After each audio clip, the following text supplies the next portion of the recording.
YouTube और Facebook channel में उपस्थित सभी को मेरा जय गुरु। आज 23 जनवरी का दिन है। बहुत ही एक पुण्य दिन है, एक पुनीत दिन है।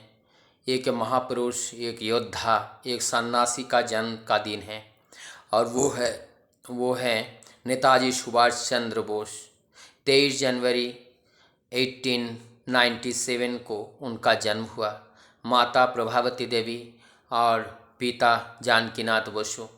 पिता पेशे से वो एडवोकेट थे ब्रिटिश गवर्नमेंट के समय। और ये नेताजी सुभाष चंद्र बोस का जो बाल्य जीवन था, उनका जो 14 भाई बहनों में से वो एक थे और बहुत बड़ा परिवार था, बहुत ही सम्मानित वो परिवार थे। और उस परिवार में वो बालक सभी बालकों से, सभी बच्चों से वो थोड़ा अलग लगता था। और उनका गंभीर जो यहाँ से पता लगता है, एक दिन माँ प्रभावती देवी के गोद में लेटी हुई हैं और अचानक रात में उठ करके छत के ऊपर चले जाते हैं और जा कर के वो ईंट जो है अपने सिरहानी पे लगा के सो जाते हैं।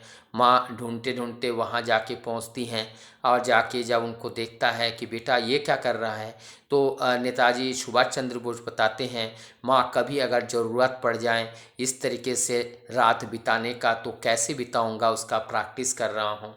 ये थे नेताजी सुभाष चंद्र बोस, जिनका बाल्य जो शिक्षा है 1902 से उनका ये शिक्षा चालू हुआ। वो रेवेंशा कॉलेज स्कूल था और वहाँ पे जाकर के उन्होंने अपने बाल्य शिक्षा की पढ़ाई शुरू की और वहाँ से उन्होंने 1912 तक जो है वहाँ पे उन्होंने पढ़ाई शुरू किया। और उसी के बाद कलकत्ता में आए वो प्रेसिडेंसी कॉलेज में, और प्रेसिडेंसी कॉलेज में आकर के वहाँ हायर एजुकेशन के लिए उन्होंने एडमिशन लिए और वहाँ उन्होंने एडमिशन लिए BA फिलोसॉफी से। उन्होंने ग्रेजुएशन ऑनर्स से जो ग्रेजुएशन कर रहे थे।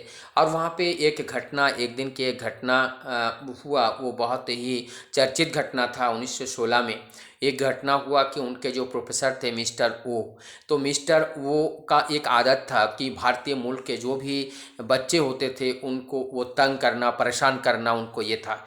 और उस दिन भी एक बच्चे के ऊपर ऐसा ही अत्याचार किया। करने के बाद इस खबर को नेताजी सुभाष चंद्र बोस के पास पहुंचा। उस टाइम नेताजी सुभाष चंद्र बोस कॉलेज की वो प्रेसिडेंट थे। इस बात को सुनने के बाद वो प्रिंसिपल साहब के पास गए और जा कर के प्रिंसिपल साहब को उन्होंने सारी बातें बताई। और सारी बातें बताने के बाद प्रिंसिपल साहब ने भी इसका सही से कार्रवाई नहीं की, इसका उत्तर नहीं दिया। लेकिन नेताजी सुभाष चंद्र बोस ने बताया कि टीचर को, हमारे सर को झुकना पड़ेगा, उनको क्षमा मांगना पड़ेगा, नहीं तो हम छोड़ेंगे नहीं। लेकिन इस बात को स्वीकार नहीं हुए, तब उन्होंने अनशन शुरू कर दिया। चारों ओर से मीडिया वालों ने उनका प्रचार हुआ, सभी लोग जाने और इसी भय से भयभीत होकर के उन्होंने आकर के उस छात्र से क्षमा मांगी। लेकिन घटना क्या हुआ कि 1919 में क्या किया, वहाँ जो प्रिंसिपल ने नेताजी सुभाष चंद्र बोस को रेस्ट्रिकेट कर दिया और स्कूल से बाहर कर दिया। और जब उनको स्कूल से बाहर कर दिए तब उनको ये जो ग्रेजुएशन पूरा नहीं हुआ था, तो उन्होंने जा कर के, उनके पास, पिताजी के पास पैसे तो था ही, और तब जा कर के स्कॉटिश एंड चर्च कॉलेज में जा कर के उन्होंने दाखिला लिया।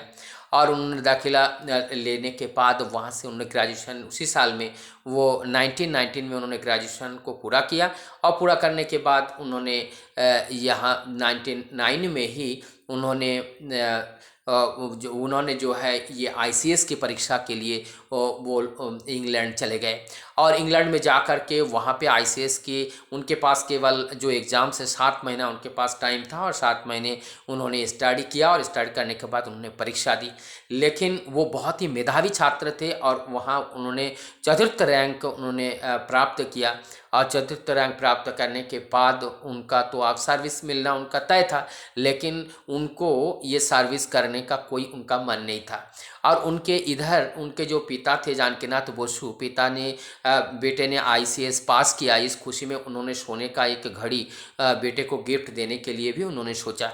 लेकिन इसी बीच में क्या हुआ, 10-15 पेज का उन्होंने एक लेटर लिख करके अपने माता पिता और भाई के लिए इसे भेजा कि मैं जिस देश के, जो देश हमारी गुलामी हमें गुलाम बना दिया है, मैं उस के पास मैं कभी नौकरी नहीं करूँगा। तो उन्होंने इस बात को कह कर के उनको समझाया बुझाया, लेकिन सभी ने मानना नहीं चाहा, लेकिन उनकी माँ ने कहा कि बेटा आपका जो इच्छा है वही करो। और उसी के बाद नेताजी सुभाष चंद्र बोस ने अपने पद से उन्होंने रिजाइन दिया। उन्होंने ये सब पास करने के बाद भी उन्होंने इसको नहीं किया, उन्होंने रिजाइन दिया। और रिजाइन देने के बाद उनके मन में एक ही तमन्ना था कि देश में लोगों को सेवा देना। और वो 1920 में वो 20 में जो असहयोग आंदोलन में आकर के वो आए, वापस आ गए, फिर वो दोबारा इंडिया में आकर के वो असहयोग आंदोलन में कूद पड़े। और उसी के बाद से उनके जीवन में बहुत सारी घटनाएं एक के बाद एक जो होता गया। एक बार उनको 11 बार जेल जाना पड़ा। और एक बार जो मांडले जेल है, मांडले जेल वो बहुत ही खतरनाक जेल है। वहाँ पे चूहा, मच्छर, बहुत सारी चीज़ें हैं। वहाँ पे जो भी रहता है वो बीमार पड़ जाता है। नेताजी सुभाष चंद्र बोस को भी वहाँ पे रखा गया था। उसके बाद उनका तबीयत जब बिगड़ने लगा, तब उन्होंने, ब्रिटिश गवर्नमेंट ने सोचा कि अगर नेताजी को इसमें रहने दूं, और अगर मर जाए तो इसके जिंदा रहने से जितना नुकसान नहीं, वो मरने से उतना नुकसान होगा। तब उन्होंने वहाँ से छोड़ दिया। छोड़ने के बाद उनको नज़रबंदी बना दिया, और नज़रबंदी बना के घर पे उनको रखा। और उसी के बाद उन्होंने क्या किया, वहाँ से उन्होंने वो जो ब्रिटिश पीरियड था उनका तबीयत बिगड़ा। और तबीयत बिगाड़ने के बाद 1933 में उनका टीबी के पेशेंट बन गए। तो उनको 1933 में वहाँ से वो चले गए, फिर यूरोप चले गए। जा कर के वहाँ 3 साल तक रहे, 1936 तक, 1936 तक वहाँ पे रहे। और उनके स्वस्थ होकर के वो फिर वापस चले आए। और वापस आने के बाद वहाँ पे और एक विडंबना शुरू हुआ। उस समय पे बहुत ही एक भयंकर बीमारी, कॉलेरा, प्लेग और चिकन पॉक्स वगैरह इसकी एक महामारी के रूप ले लिया था। बहुत लोगों का प्राण चला जा रहा था, उनको देखने के लिए कोई नहीं था। नेताजी सुभाष चंद्र बोस ने उसके सेवा के लिए लगे रहे। और उसके बाद जा कर के उन्होंने कूद पड़ा। 1938 में उन्होंने जो कांग्रेस का अधिवेशन में उनका अध्यक्ष पद के लिए चुना गया। और उसके बाद 1939 में जा कर के उनको दोबारा जो उसमें चुनाव हुआ। लेकिन उसमें जो रमैया जी को महात्मा गांधी ने उन्होंने प्रतिद्वंदी के रूप में उन्होंने वहाँ पे कैंडिडेट बनाया। लेकिन नेताजी सुभाष चंद्र बोस जीत गए, और वो रमैया जो हैं वो हार गए। लेकिन इससे महात्मा गांधी बहुत ही दुखी हुए। लेकिन इस चीज़ को देख करके नेताजी सुभाष चंद्र बोस को अच्छा नहीं लगा, और उन्होंने उस पद से उन्होंने रिजाइन दे दिया। और रिजाइन देने के बाद 1939 में उन्होंने ऑल इंडिया फॉरवर्ड ब्लॉक की स्थापना किया। और उसके बाद जब उन्होंने किया 1941 में उनको फिर जो है वो ब्रिटिश गवर्नमेंट के वो जेल में उनको डाल दिया, उनको जेल में जाना पड़ा। और उसी के बाद जो है 1939 में वो द्वितीय वर्ल्ड वार चल रहा था। और उस वर्ल्ड वार के टाइम में उन्होंने सोचा कि अब अगर मैं यहाँ पे रहूँ और रह करके मैं ब्रिटिश के अगेंस्ट में कुछ कर नहीं पाऊँगा, तब उन्होंने वो इंडिया से वो बर्मा होते हुए वो जर्मन, जापान, वो विदेश में पहुँच गए। और वहाँ पे जा कर के वहाँ हिटलर से मिले। और हिटलर से मिलने के बाद उन्होंने सारी बातें बताए। और सारी बातें बताने के बाद हिटलर ने उनको सहयोग करने का आश्वासन दिया। और वहाँ पे जा कर के वो आज़ाद हिंद फौज का गठन किया। और आज़ाद हिंद फौज की गठन किए इस बात को, और उनको बीच बीच में के रेडियो में भी उन्होंने प्रसारण करने लगे, बताने लगे। और भारत के लोगों की हौसला अफजाई करने लगे। और इस बात को जो हमारे रासबिहारी बोस थे उनको भी एक ब्रिटिश गवर्नमेंट के अगेंस्ट में एक संगठन वो चला रहे थे। लेकिन उनका उम्र हो चुका था, उनको लगता था कि अब मैं ये सारे जो संगठन मैं तैयार किया हूँ इसको मैं किसके हाथ में सौंप के जाऊँ। तब उनको जब पता चला कि नेताजी सुभाष चंद्र के बोस के बारे में, तब उन्होंने नेताजी सुभाष चंद्र बोस को एक लायक व्यक्ति समझा। और अपने सारे संगठन के सारे दायित्व जो है नेताजी सुभाष चंद्र के हाथ में उन्होंने सौंप दिया। और वहाँ से आज़ाद हिंद फौज का संगठन वो धीरे धीरे बढ़ता चला गया। और वहाँ से जा कर के वो सारे जो ब्रिटिश के जो एगेंस्ट कंट्री थे सभी से अपने दोस्ती बनाने लगे। और वहाँ जापान से भी वहाँ पे उनको सबमरीन का व्यवस्था कर दिया गया। वहाँ से उन्होंने हर जगह और भी कंट्री में वहाँ गए, जा कर के वहाँ पे ये आज़ाद हिंद फौज एक मजबूत संगठन तैयार किया। और मजबूत संगठन तैयार करने के बाद उसको लेकर के उन्होंने प्लानिंग बनाया कि वो जो है म्यांमार से होते हुए वहाँ से होते हुए इंडिया के अंदर प्रवेश करेंगे। लेकिन वहाँ से वो प्रवेश भी किया, लेकिन जो वहाँ पे वो अटैक भी किए और आकर के वो भारत के अंदर उन्होंने प्रवेश भी किया।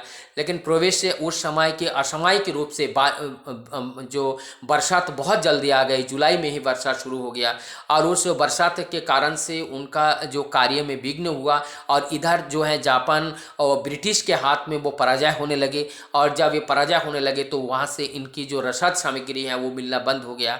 तब जो है नेताजी सुभाष चंद्र बोस का जो है वो बहुत ही नुकसान हुआ। वो जो है पूरी तरह से अपने में सफल नहीं हो पाए।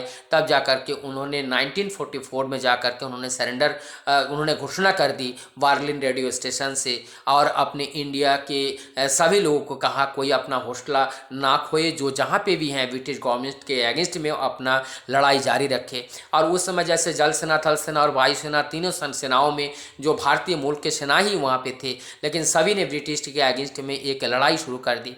और इस लड़ाई में ये ब्रिटिश भी बहुत कमज़ोर हो रहे थे और ब्रिटिश ये जापान से, जर्मन से और इटली से जीतने के बावजूद भी उनका मन में लगा कि ये जो अब नेताजी सुभाष चंद्र बोस ये विदेश में रह करके हमारी विरुद्ध में जो षड्यंत्र कर रहे हैं और इससे पार पाना हम लोगों को बहुत मुश्किल हो जाएगा। तब जाकर के उन्होंने महात्मा गांधी और जवाहरलाल नेहरू और उस समय के जो भी नेता थे जिन्ना, सभी से उन्होंने मिल करके एक जो है डोमिनेंसी की बात की। डोमिनेंसी का बात मतलब ये है कि जो गवर्नमेंट ये लोग चलाएंगे, लेकिन उसके ऊपर जो कमांड है वो कमांड जो है ब्रिटिश गवर्नमेंट का रहेगा। लेकिन नेताजी को ये मंजूर नहीं था, नेताजी ने इसको स्वीकार नहीं किया। फिर बाद में जाकर के बाध्य होकर के अंग्रेज़ों को क्या करना, अंग्रेज़ों को ये आज़ादी देने के लिए वो उसको मजबूर होना पड़ा। और इधर जापान हारने के बाद वो 1945 में उन्होंने युद्ध विराम घोषणा कर दिया। और युद्ध विराम जैसे ही उन्होंने घोषणा किया और युद्ध विराम घोषणा करने के बाद चारों ओर से एक बहुत वीरान सा कंडीशन हो गया। लेकिन नेताजी सुभाष चंद्र बोस जो है, ये दुर्भाग्य की बात है कि वो ताइवान में जो प्लेन से उनका क्रैश हो गया और वो 3rd डिग्री वो बर्न हो गए।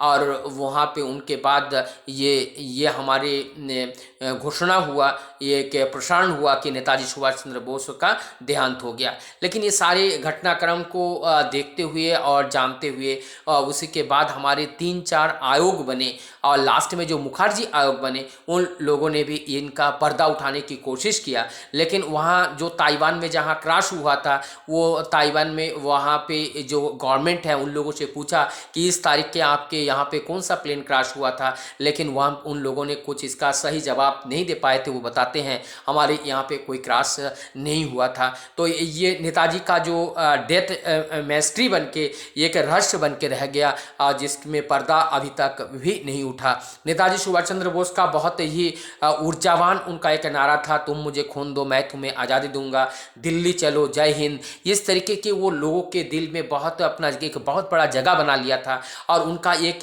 बात मुझे याद आ रहा है, एक बार उन्होंने मंच के ऊपर से वो लोगों को संबोधित कर रहे थे। उस समय जो है ब्रिटिश गवर्नमेंट का जो युद्ध प्लेन ऊपर से उड़ रहा था और मंच पे सभी लोग बता रहे थे नेताजी सुभाष चंद्र बोस को, नेताजी आप अपने आप को बचा लीजिए, बचा लीजिए, और ऊपर से ये बम गिरने वाला है। नेताजी सुभाष चंद्र बोस ने उस मंच से हुंकार भरते हुए कहा कि ब्रिटिश गवर्नमेंट के पास ऐसा कोई बम नहीं है जो हमें मार सकते हैं। ऐसे थे नेताजी सुभाष चंद्र बोस।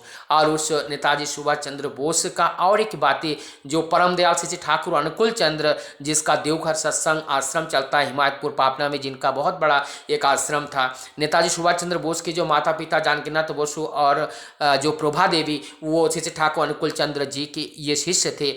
और जब ठाकुर जी नेताजी सुभाष चंद्र बोस इसी सिलसिले में वो ठाकुर जी से मिलने के लिए गए, अपने माता पिता के गुरु से मिलने के लिए जब गए, ठाकुर जी जानते थे, श्री ठाकुर अनुकूल चंद्र जी जानते थे कि नेताजी सुभाष चंद्र बोस जितने महान व्यक्तित्व हैं, उन्होंने उनको बैठने के लिए एक सम्मान के लिए कुर्सी दिया। लेकिन नेताजी सुभाष चंद्र बोस ने उस कुर्सी पे नहीं बैठा। उन्होंने कहा कि मेरे माता पिता के गुरु हैं, आप मेरे सम्मान के पात्र हैं, आपके सामने मैं कुर्सी पे नहीं बैठूंगा। ऐसी महानतम व्यक्तित्व हैं, लेकिन वहाँ पे जा कर के ठाकुर जी का जो विचारधारा, ठाकुर जी के जो भावधारा, ठाकुर जी का वो आश्रम का जो गठन, ये सारे चीज़ सब कुछ देख करके नेताजी सुभाष चंद्र बोस बहुत खुश हुए थे। और यहाँ तक कि नेताजी सुभाष चंद्र बोस जो कटक में जहाँ पे उनका बेडरूम है, वहाँ पे भी ठाकुर जी का फोटो उनके पास रखा हुआ है।